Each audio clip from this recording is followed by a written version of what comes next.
රැවුල කපන්න තමයි රැවුල වෙන්නේ. নানা ආකාර දේවල් තියෙනවා. අර සතියෙන් රැවුල ආගන්න පුළුවන්. බ්ලඩ් සර්කියුලේෂන් එක කොහොමද වෙන්නේ? මගේ හෝමෝන් ලෙවල් තවත් වැඩි කරගන්න පුළුවන්. කොහොමද හොඳ ඉෆෙක්ටිව් බියර්ඩ් ඔයිල් එකක් හදාගන්නේ කියලා.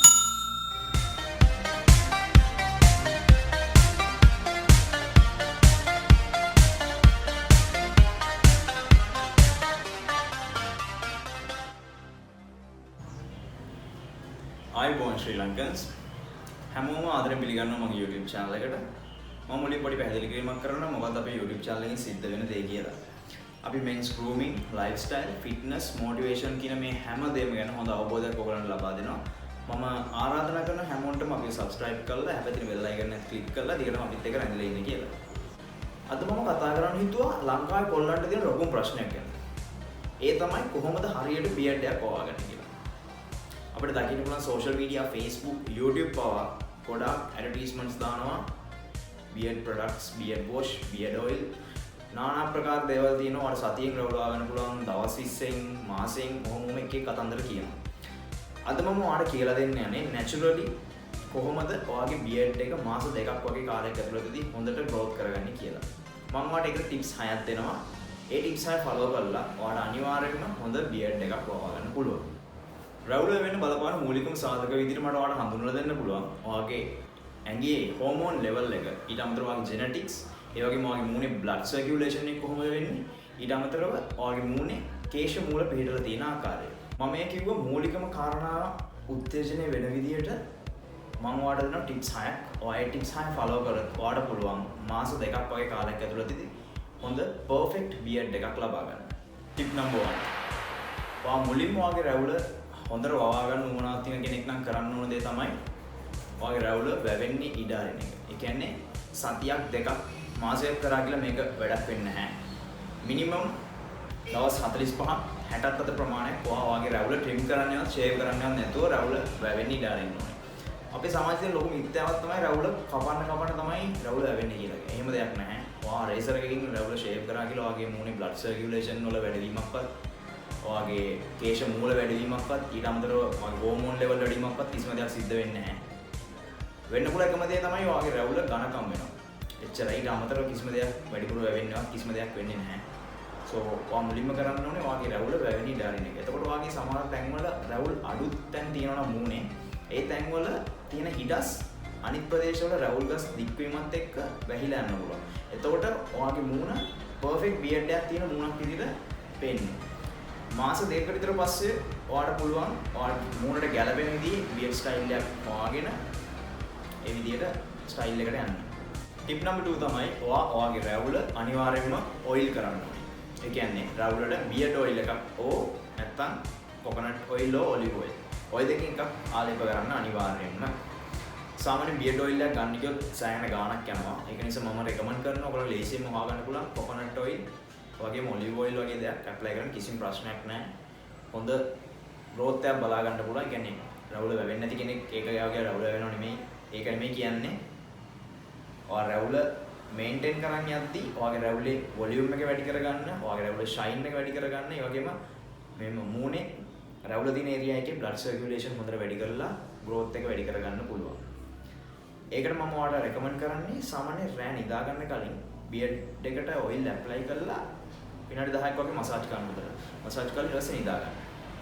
මේ විදිහට ඔයා දිග හැමදාම නෙමෙයි. සාමාන්‍ය සතියට 3 පාරක් වගේ මම ඔයගලන්ට ඒත් එක්කම කියලා දෙන්නම් කොහොමද හොඳ ඉෆෙක්ටිව් බියර්ඩ් ඔයිල් එකක් හදාගන්නේ කියලා. ඒකට ඔයාලා ඕන කරනවා ඔලිව් ඔයිල් ඕ සුදු පොල් තෙල්. සුදු පොල් තෙල් හරි නැත්නම් ඔලිව් තෙල් හරි මිලිලීටර් 100ක් වගේ ප්‍රමාණයක් අරගෙන ඒකට විටමින් E කැප්සියුල් 5ක තියෙන තෙල් එකතු කරන්න. එකතු කරලා මොකක්ද පොඩි කුප්පියකට දාගෙන තියලා පාට එක යූස් කරන්න පුළුවන්. එක දිගට සාමාන්‍ය මාසයක් එකමාරක් වගේ යූස් කරන්න පුළුවන්. බොහොම පොඩ්ඩයි ඒවා ඇප්ලයි කරන්න ඕනේ. ඒක ඩේලි ඇප්ලයි කරන්න එපා. මම ආයිත් කියනවා සතියකට 3 පාරක් වගේ ඇප්ලයි කරන්න ඕනේ. Tip number 3. ඔයා ඊළඟට කරන්න ඕන වැදගත්ම දේ තමයි ඔයාගේ රැවුල හොඳට ක්ලීන් කරගන්න එක. සාමාන්‍යයෙන් මම ඔයාලට රෙකමන්ඩ් කරන්නේ සතියකට දවස් 3ක් ඔයිල් ඇප්ලයි කරා වගේම බියර්ඩ් එක ක්ලීන් කරන්න යමු වෙන. ඒ කියන්නේ ඔයා උදේට බියර්ඩ් එක ක්ලීන් කරනවා ඊට කලින් දවසේ රෑ ඔයිල් ඇප්ලයි කරලා තියන්න. මම ඩේලි ක්ලීන් කරන්න එපා කියලා කියන හේතුව තමයි මේ අපේ ස්කින් එකේ තියෙනවා ඔයාගේ බියර්ඩ් එකේ growth එකට අවශ්‍ය කරන සමහර තෙල් වර්ග. එම තෙල් වර්ග ඔයා ඩේලි මොන හරි වොෂ් එකක් බියර්ඩ් වොෂ් ඕ ෆේස් වොෂ් ඕ මොන හරි දෙයක් ගාලා වොෂ් කරද්දී ඒවා ඩේලි වොෂ් කරද්දී ඒවා යන්න පුළුවන්. ඊට පස්සේ හැම වේලෙන්න ගන්නවා සෑහෙන්න අමාරු ඩැන්ඩ්‍රෆ් වෙන්න ඉඩ තියෙනවා, කෙස් ඩැමේජ් වෙන්න ඉඩ තියෙනවා, ගොඩක් දේවල්. ඒක නිසා ඔයා ඔයිල් ඇප්ලයි කරලා රෑ නිදාගත්තම ඊළඟ දවසේ උදේ ඒක වොෂ් කරන්න. ඒක තමයි හොඳම විදිය. අනිත් එක තමයි ඔයා ඔළුවට පාවිච්චි කරන ෂැම්පූ වර්ග, කන්ඩිෂනර් වර්ග කවදාවත් මූණට ගන්න යොමු වෙන්න එපා. ඒ තමයි ඔයා කරන ලොකුම වැරද්දක්. ඒ කියන්නේ සමහර කට්ටිය කියනවා ෂැම්පූ ගාලා බියර්ඩ් එක වොෂ් කරන්න. ඒක තමයි හොඳ එහෙම කියලා. එහෙම දෙයක් නැහැ. ඒක හොඳ නැති දෙයක්. ඒ කියන්නේ ඔයාගේ මේ හිස් කබලේ තියෙන ස්කින් එකයි ඔයාගේ මූණේ ස්කින් එකයි ටයිප්ස් දෙකක්. ඒ කියන්නේ අපි ෂැම්පූ මූණට ගන්නද නැහැ. ඒ වගේ තමයි ෂැම්පූ වර්ග යොදාගෙන බියර්ඩ් එක වොෂ් කරන්න එපා. මම ඔයාලට රෙකමන්ඩ් කරන්නේ සාමාන්‍යයෙන් බියර්ඩ් වොෂ් එකක් ගන්න බැරි කෙනෙක් නම් බියර්ඩ් වොෂ් එක සෑහෙන ගණන්. ඇත්තම කතාව ඒකයි. ගොඩක් ගණන් තමයි බියර්ඩ් වොෂ්. ඒ කියන්නේ සාමාන්‍යයෙන් 3500ක් 4000ක් වගේ මුදලක් වෙනවා. මම රෙකමන්ඩ් කරනවා සාමාන්‍යයෙන් බේබි වොෂ් තියෙන්නේ. බේබි වොෂ් ඕ බේබි සෝප්. ඔය දෙකෙන් එකක් යූස් කරලා කිසි ප්‍රශ්නයක් නැහැ. මොකද ඒවල pH අගය පොඩි ළමයින්ගේ හස්සමේ pH අගය ගැලපෙන්න හදලා තියෙන්නේ. ඔයාගේ බියර්ඩ් එක එකෙන් වොෂ් කරලා තියෙන dead germs dust එක ඒව යවුවා කියලා කිසි ප්‍රශ්නයක් වෙන්නේ නැහැ. මම ටිප් නම්බර් 4 එකෙන් කියලා දෙන්න යන්නේ ඔයාගේ බියර්ඩ් එක groom කරන විදිය. ඒ කියන්නේ ඔයා බියර්ඩ් එක ඔයිල් කරලා ඊට පස්සේ බියර්ඩ් එකට වොෂ් කරාන් පස්සේ අනිවාර්යයෙන්ම ඔයා බියර්ඩ් එක groom කරන එක සිද්ධ කරන්න ඕනේ. සාමාන්‍යයෙන් ප්ලාස්ටික් කොම්බ් එකක් ගන්න දැටි ඈතින් තියෙනවා. ඊට පස්සේ ඔයා හෙයාර් ඩ්‍රයර් එකකින් ඔයාගේ බියර්ඩ් එක ඩ්‍රයි කරන ගමන් හොඳට බියර්ඩ් එක පීරන්න. ඒකෙන් සිද්ධ වෙන්නේ ඔයාගේ බියර්ඩ් එක ගැට ගැහිලා නිකන් අක්‍රමවත් විදිහට වැවිලා තියෙනවා නම් ඒක ලස්සනට ක්‍රමවත් විදිහට වැවෙන්නේ කොහොමද? බියර්ඩ් එක වොෂ් කරලා ඉවරෙච්ච ගමන් තමයි ඔය දේ කරන්න ඕනේ පිහදලා. ඒත් එක්කම ඒකත් හෙයාර් ඩ්‍රයර් එකකින් ඩ්‍රයි කරන එකත් ඩේලි කරන්න එපා. ඔයා බියර්ඩ් එක වොෂ් කරන දවසට විතරක් කරන්න. වොෂ් කරලා ඉවරලා පිහදලා හෙයාර් ඩ්‍රයර් එකකින් ඩ්‍රයි කරන ගමන් බියර්ඩ් එක හොඳට ග්‍රූම් කරගන්න.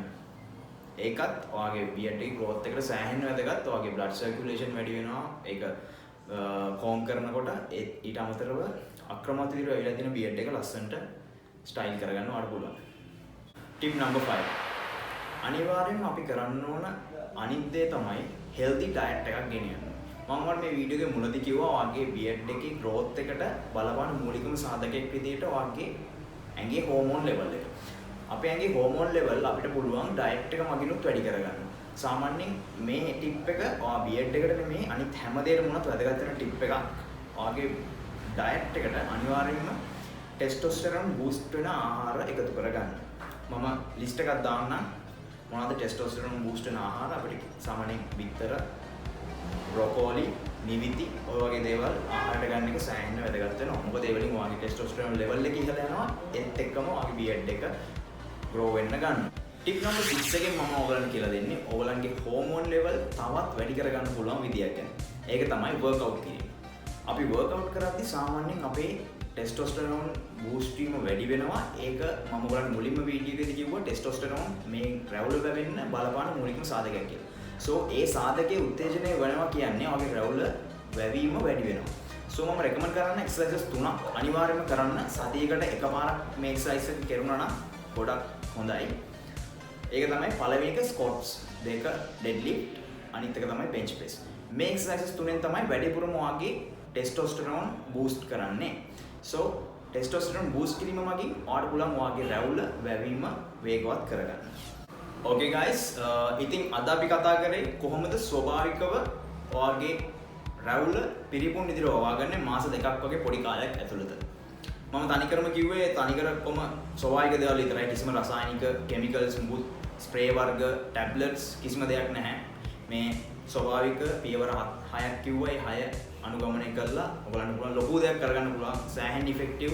මම අත්දැකීමෙන් කියන්නේ සෑහෙන ඉෆෙක්ටිව් මේක කරලා බලන්න අනිවාර්යයෙන්ම ලොකු දෙයක් කරගන්න පුළුවන්. සෝ මම ඉස්සරහටත් මේ විදිහේ රැවුල ගැන, කොන්ඩ ගැන, ඒ වගේම ස්කින් එක මේන්ටේන් කරගන්න ඕන විදිය, ෆිට්නස් ප්ලෑන්ස්, ඒ වගේම ඩයට් ප්ලෑන්ස් ඔය හැම දෙයක් ගැනම කතා කරනවා. සෝ මම ආරාධනා කරන හැමෝටම අපේ YouTube channel එක චල්ලු ඒකත් එක්ක රැඳිලා ඉන්න. පල්ලෙහා link එකේ මම දාලා තියෙනවා අපේ Instagram page එක. ඒක follow කරලා මම daily tip එකක් දෙනවා. එක hair maintaining or skin maintaining මොන හරිම tip එකක් දානවා daily Instagram stories. So හැමෝටම ආරාධනා කරනවා රැඳිලා ඉන්න. ඔයගලන්ට මොන හරි ප්‍රශ්න තියෙනවා නම් comment section එකේ දාන්න. මොන හරි ඉස්සරහට කරන්න ඕන videos ගැන suggestions මොන හරි තියෙනවා නම් යෝජනා තියෙනවා නම් ඒවා හැම එකම දාන්න. පල්ලා ඒවා අපි අනිවාර්යයෙන්ම කියවලා ඉස්සරහට videos ගන්න බලාපොරොත්තු වෙනවා. So අදට මෙච්චරයි. Bye.